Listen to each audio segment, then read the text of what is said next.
parlons ce soir du Mali où du matériel de la mission de l'ONU a été pillé à Sévaré.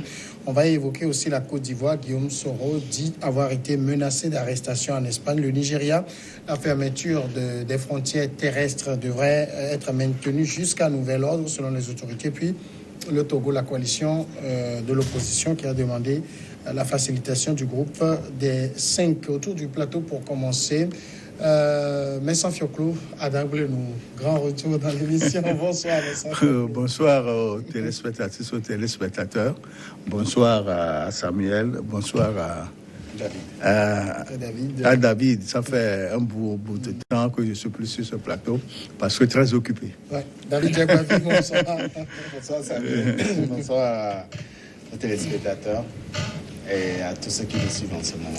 Nous commençons avec le Mali. Une manifestation contre la présence des forces étrangères au Mali a dégénéré en pillage de conteneurs appartenant à la mission de l'ONU samedi à Sévaré, dans le centre du pays, alors qu'une centaine de personnes réclamaient dans le même temps à Bamako une intervention de la Russie. À Sévaré, à 15 km de Mopti, principale ville du centre. Une manifestation donc a rassemblé un millier de personnes aux abords du camp des forces de l'ONU et de l'aéroport, selon des témoins. Après avoir mis le feu à des pneus, des jeunes ont emporté du matériel divers, dont des câbles électriques, une climatisation et des matériels. Bon, visiblement, M. Fiancourt, c'est 3 fois rien pour cette mission. Mais ce qu'il faut, moi, je pense, retenir dans cette information, eh bien, c'est cette manifestation contre la présence de ces forces, parce qu'elles sont là, mais les exactions, les meurtres continuent sur les populations. Oui, vous savez, nous avons au Mali une situation qui préoccupe les Maliens d'abord et ensuite la CEDEAO en général. La population de Sévaré s'est indignée parce que les nombreuses forces armées qui sont sur le territoire n'arrivent pas à vaincre les rebelles, les djihadistes. On les tue, on les blesse et à chaque fois, l'armée elle-même est victime. Nous avons les Occidentaux qui ont voulu leur prêter main forte avec la nouvelle force, le G5 en question, mais malheureusement, le quartier général a été attaqué entre-temps. Ce qui veut dire que la population ne comprend pas pourquoi ces forces suffisamment armées n'arrivent pas à vaincre ces djihadistes. Donc, ils ont créé leur ras-le-bol. Et ce n'est pas assez varié. Sur la Bamako et dans certaines autres villes, il y a cet égard, ce dédain des forces étrangères. Si vous êtes là pour nous assister et que le mal qui est sur le plateau demeure, qu'on ne trouve pas de solution, le mieux, c'est de partir. C'est la raison pour laquelle la population s'est soulevée et a commis des exactions en pillant des conteneurs, comme tu l'as dit, des fils électriques, etc. Bon, ce n'est pas grand-chose, mais ce ne sont pas des armes. Mais la chance qu'ils ont eue, c'est qu'ils ont enflammé des pneus qui étaient pas loin des véhicules citernes. Ouais. Sinon, il y aurait de grands incendies. Disons actuellement que les Maliens ne savent plus à quel sens se donner. Ouais. David Diakwafi, ça se comprend, la colère de ces populations là contre cette mission de l'ONU, la MINUSMA au Mali. Hein. Bien évidemment, ça se comprend. Quand on retrace un peu le passé de l'actuel président Ibeka, qui a fait de la lutte contre le terrorisme une promesse de campagne, et qui malheureusement, après son premier mandat, le bilan n'était pas trop réluisant. On voit tous les jours les attaques dont sont victimes d'abord l'armée malienne et puis après les localités qui sont tout le temps attaquées par ces djihadistes. Et donc ces Maliens aujourd'hui ont choisi de faire porter leur voix, qui est celle du ras-le-bol. C'est l'expression de un peu de leur déception et du constat qu'ils font de la présence inutile de ces missions de l'ONU. Vous savez, la MINUSMA est l'une des composantes les plus importantes en matière d'investissement dans les différentes missions qui sont comptées en Afrique, surtout dans le combat et dans la lutte contre le terrorisme. Mais malheureusement, les résultats peinent à venir et les Maliens ne comprennent pas que malgré la présence de toutes ces forces onusiennes tous les jours, il y a toujours des attaques. Et chaque jour, les Maliens sont victimes de ces attaques. Et donc, du fait qu'il n'y a pas de résultat devant, ils se sont dit, le seul moyen dont ils disposaient, c'était de manifester, de faire comprendre à l'opinion internationale l'inutilité de la présence de ces missions. L'appel a été tout de suite lancé à l'endroit de la Russie, tu le disais tout à l'heure. Pour les Maliens, la Russie disposerait peut-être de la solution à laquelle ils s'attendaient depuis très longtemps. Les Français qui composent la grande partie ou l'une des grandes parties de cette mission n'arrivent véritablement pas à imposer leur loi, à faire reculer le terrorisme. Et donc l'appel a été lancé à l'endroit de la Russie pour aussi tenter de voir si la Russie pourra aider le Mali à se débarrasser de ces terroristes qui, depuis qu'ils sont arrivés, posent de très grands problèmes. Il faut aussi voir l'occupation du territoire malien. Aujourd'hui, le Mali est divisé pratiquement en deux. Il y a une partie qui échappe au contrôle du gouvernement. Et donc cette partie, justement, est occupée par les terroristes qui font leur loi, qui s'imposent et qui posent des actes qui ne donnent pas espoir à la population. Et cette population, ne voulant pas que la totalité du territoire malien soit occupée du jour au lendemain par ces terroristes, a préféré manifester pour faire comprendre à ces missions que, au-delà de leur présence sur leur territoire, ils ont besoin d'avoir des réponses. Oui, vous avez parlé de l'appel à la Russie parce que ce pays est la deuxième puissance militaire. Son chef d'État, M. Poutine, est un va-t-en-guerre. Il a fait ses preuves en Centrafrique. Et la plus plausible est celle de la Syrie, où il a aidé le pouvoir syrien à récupérer plus de 80% des territoires perdus. Donc, ayant cette force militaire, les jeunes Maliens ont foi en son apport pour pouvoir venir à bout de ces djihadistes. Or, le Mali est un précaré français, et avec un précaré français, et surtout pour les Occidentaux, il n'est pas question que la Russie mette pied au Mali. Voilà, justement, mais ici, la MINUSMA, qui est quand même au niveau du Mali, est-ce que c'est pas, je ne sais pas, c'est parce que son, comment ils appellent ça, en tout cas l'ordre de mission ne lui permet pas d'intervenir véritablement sur le terrain, ou bien cette mission cache en fait autre chose. Quelle est alors la mission qui est confiée justement à cette mission onusienne? Je pense que c'est pour sécuriser. Oui, généralement on l'accuse quand elle intervient dans des pays d'être un peu passive, d'être dans l'observation, de ne jamais intervenir pour résoudre les problèmes. Oui, mais aujourd'hui, les faits sont là. Le constat dégage que le Mali n'est pas encore débarrassé de ces terroristes. Et tous les jours qui passent, une partie du territoire malien échappe au contrôle de l'actuel gouvernement. Ibeka l'avait dit lors de son premier mandat. Il a promis qu'il allait s'attaquer au terrorisme. Mais malheureusement, à la fin de son premier mandat, le bilan n'était pas tout aussi reluisant. Et donc, vous avez vu un peu dans son discours de campagne lors de la dernière présidentielle, il est revenu sur le sujet, mais beaucoup de Maliens lui ont dit qu'ils ne croient plus en ses promesses parce qu'aujourd'hui, le Mali n'appartient plus totalement aux Maliens. Alors, ces missions sont généralement envoyées dans ces pays en crise pour justement stabiliser la situation,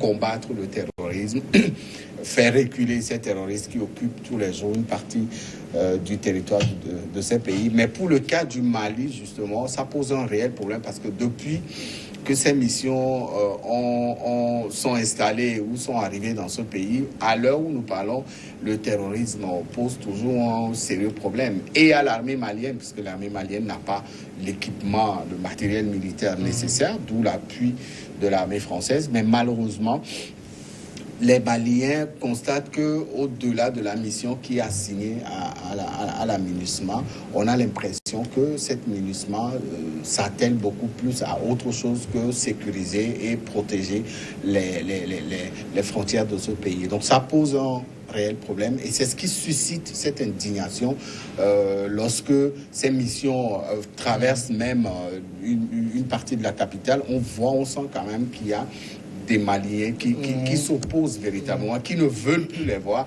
Cette attaque de Sévaré est l'une est compté parmi les nombreuses attaques. Donc aujourd'hui, il faut comprendre que la MINUSMA doit revoir sa stratégie, doit revoir son cahier de charge pour justement aller véritablement au combat. On a vu un peu comment ces missions s'investissent dans des pays où il y a des crises, dans des pays qui sont attaqués par les terroristes. Le cas du Mali pose un sérieux problème et ça interroge véritablement.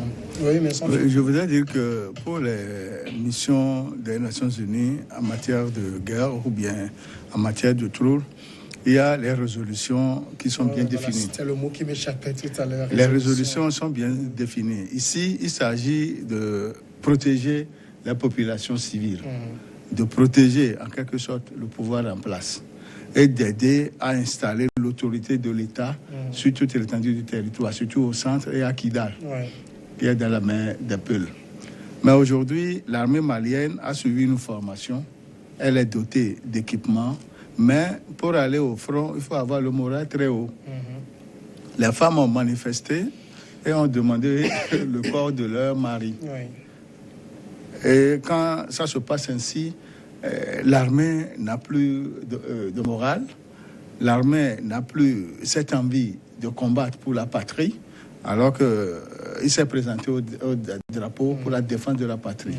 Mais dans le cas d'espèce, ce sont des compatriotes qui ont pris des armes contre le pouvoir en place à cause de quoi?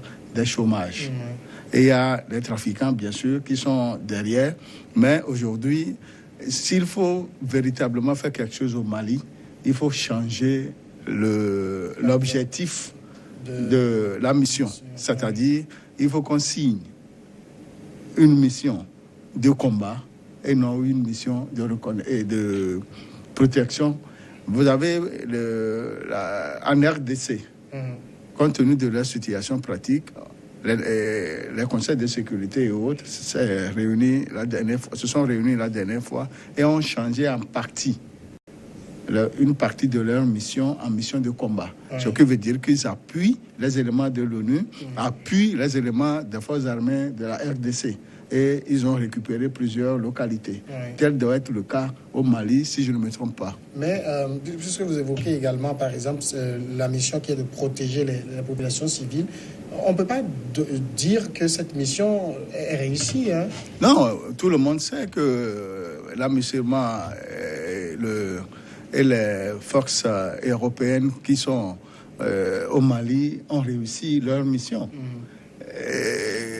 Si le Burkina n'est pas apaisé, si le Niger n'est pas apaisé, si le Nigeria n'est pas apaisé, on ne peut jamais avoir la paix au Mali. Puisque sur la boucle du Niger, il y a les terroristes qui s'entraident. Ils passent de pays en pays. La fermeture de la frontière Bénin-Burkina a rendu service au Nigeria. Puisque depuis un certain nombre de jours, les attentats et autres ont diminué. Parce que la circulation des armes est impossible. Voilà. Alors, il y a, comment dire, je vais retrouver en tout cas ce que je veux dire. En tout cas, la MINUSMA, au niveau du Mali, quoi qu'on dise, c'est aussi l'une des missions les plus coûteuses en vie humaine, puisque depuis 2013, elle a perdu 180 hommes. Oui, donc, on ne peut pas non plus dire qu'elle reste les bras croisés aussi. Oui, mais cette mission a perdu une centaine d'hommes. Enfin, est-ce qu'il y a des résultats? Est-ce qu'aujourd'hui, le Mali est stabilisé? Est-ce que le Mali est débarrassé? Mais la question, David, s'il n'y avait pas la MINUSMA, est-ce que ça ne serait pas pire? S'il n'y avait pas la MINUSMA, il y avait une autre force. Il y a les forces...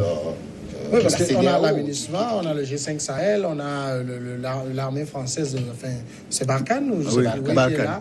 Bon, si tout cela n'était pas là, ça serait pire, on s'imagine. Oui, c'est justement pour préserver le peu qui a préservé, c'est pour protéger aussi le peu qui a protégé. S'il n'y avait pas toutes ces missions, je pense que la CEDEAO se sera levée pour envoyer une mission. On a vu la CEDEAO intervenir dans la crise en Gambie, on a vu la CEDEAO intervenir dans d'autres crises dans la sous-région. Donc, la sous-région ne doit pas forcément attendre que l'aide vienne de l'international ou de l'étranger. Bon, maintenant, ce qui est incompréhensible, ce qu'on ne comprend pas, c'est qu'il y a la présence de toutes ces forces. Tu as cité la MINUSMA, les Français qui sont là, le G5 qui a été mis en place dernièrement. Il y a toute cette présence de toutes ces forces sur place, mais aujourd'hui, ils n'arrivent pas à canaliser le combat, ils n'arrivent pas à diriger le combat pour pouvoir atteindre leur cible. Pourquoi? Parce que le Mali, c'est un très grand territoire.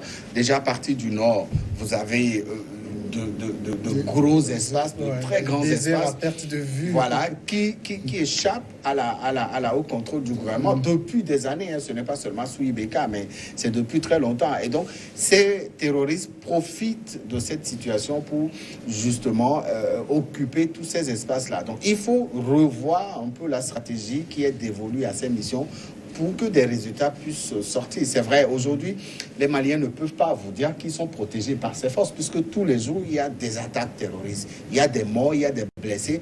L'armée malienne ne se retrouve plus dans ce combat-là. Et donc, il faut revoir la stratégie pour diriger le combat ailleurs, diriger le combat vers la cible.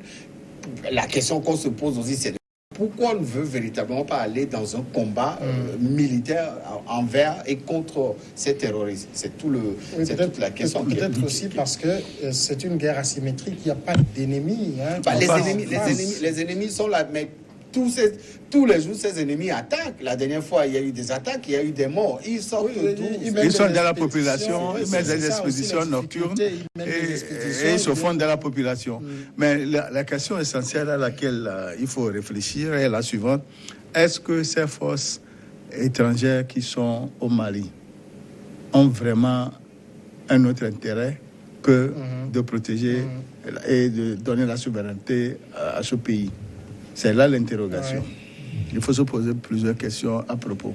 Parce que les informations en notre possession nous donnent beaucoup de versions et que ce n'est pas concluant. Ouais, surtout que la partie nord, Kidal et autres, c'est l'une des parties les plus riches du pays aussi en sous-sol. Hein. Est-ce qu'il n'y a pas... si ce ne sont pas ces forces étrangères qui attisent plutôt le feu pour que le pays soit ingouvernable, pour qu'eux puissent soutirer le jour au jour leurs intérêts. C'est ça. Au Burkina également, je pense qu'il y a le samedi dernier, il y a eu une manifestation contre la présence de l'armée française. Et ce qui était clairement dit, c'est qu'elle est là, la situation est, continue pas pourrie. Et les gens accusaient carrément cette armée de créer ces situations sur le continent pour se rendre indispensable. Oui, faites l'analyse dans tous les pays africains dans lesquels l'armée française est présente. Vous avez vu un peu ce qui s'est passé en Côte d'Ivoire, vous voyez un peu ce qui se passe en Centrafrique aujourd'hui. Dans les autres pays où l'armée française est présente, on ne comprend pas pourquoi il n'y a pas de résultat, pourquoi cette armée continue d'être là, alors qu'en face, elle n'arrive pas à combattre l'ennemi. Voilà, l'ennemi. On va à la pause et on revient juste après quelques secondes.